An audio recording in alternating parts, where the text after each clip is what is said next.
অনেক দিন আগের কথা। একটি জঙ্গলে এক গাছে একটি সারস বাস করত। তার গায়ের রং ছিল সাদা, ঠোঁট ছিল এত বড় লম্বা এবং সরু, চোখ দুটো গুলির মতো, আর পাগুলি ছিল বেশ লম্বা।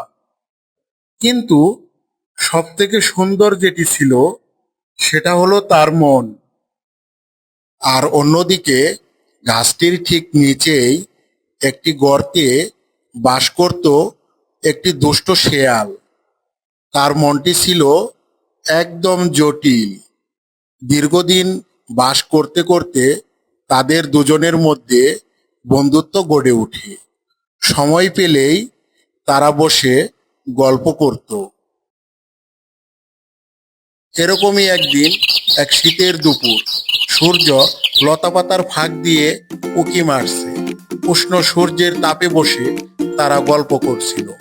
বন্ধু, আমি তোমাকে আমন্ত্রণ করছি দুপুরে খাওয়ার জন্য।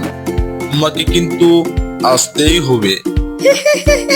তুমি আমার অন্তরঙ্গ বন্ধু, আমি নিশ্চয়ই আসবো। পরদিন আমন্ত্রণ রক্ষার্থে সারস শেয়ালের বাড়িতে এলো। আমি তোমার জন্যই অপেক্ষা করেছিলাম। এসো এসো, তাড়াতাড়ি এসো, না হলে খাবার ঠান্ডা হয়ে যাবে যে।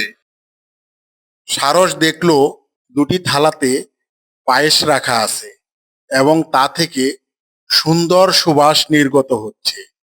সারস অনেক চেষ্টা করলো পায়েসটি খাবার, কিন্তু ঠোঁটটি তার এতই লম্বা ছিল পায়েসটি সে খেতেই পারল না। এদিকে শেয়াল কিন্তু সহজেই জিভ দিয়ে তা খেয়ে নিল। তুমি পেট ভরে খেয়েছো তো বন্ধু? পায়েসটি খুব সুস্বাদু ছিল, তুমি আমাকে পেট ভরে খাওয়ালে, ধন্যবাদ বন্ধু। এরপর একদিন সারসটিও শেয়ালকে দুপুরে খাবার জন্য আমন্ত্রণ জানালো। বন্ধু, তুমি আমাকে আমন্ত্রণ করে খাওয়াইছো, তাই আমার ইচ্ছা আমি তোমাকে রান্না করে খাওয়াবো। কাল দুপুরে কিন্তু তোমার আশা চাই। আমি অবশ্যই আসবো। যথারীতি পরদিন দুপুরে শেয়াল এসে হাজির। সারস তখন রান্না তৈরি করে শেয়ালের আসার অপেক্ষা করছিল।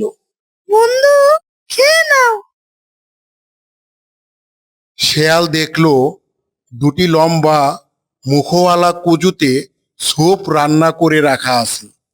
সারস খুব সহজেই তার লম্বা ঠোঁট দিয়ে স্যুপটি খেয়ে নিল, কিন্তু শেয়ালের মুখ কুজুর ভিতরে পৌঁছলই না। অনেক চেষ্টা করেও একটুও খেতে পারলো না। সুফকে, তুমি খুশি তো? তুমি কি আমাকে অপমান করার জন্য আমন্ত্রণ করেছো? তোমার কাছ থেকেই তো এসব শিখেছি বন্ধু, তুমি কিছু মনে করো না। আমাকে আমন্ত্রণ করে তুমি যেমন আচরণ করেছিলে, আমিও ঠিক তাই করেছি।